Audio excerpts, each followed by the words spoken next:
Сайн байцгаана уу? Росторг медиа тавтай морил. Борлуулалтын менежер Дүлгэн байна. Өнөөдрийн дугаараараа би та бүхэндээ танилцуулах дулаалгын материал бол эрдэст хүн.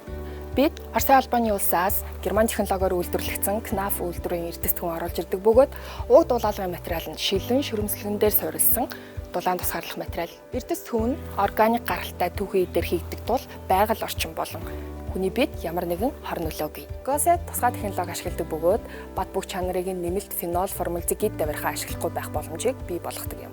КНАФ дулаалгын материал нь гал бүрэн тэсвэртэй 280 хэмнэх хүртэл халууныг даах бүрэн чадвартай.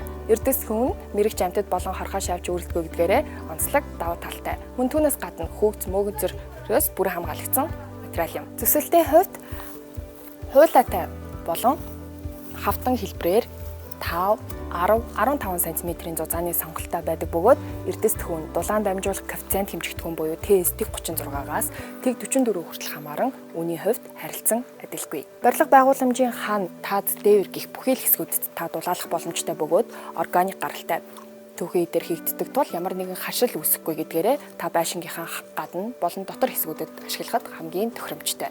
Танд тооцоол хийхэд хэцүү байвал би танд туслахад бэлэн байна. Борлуулалтын менежер Дүлгэн байлаа. Хамт байсан баярлалаа. Росторг медиа.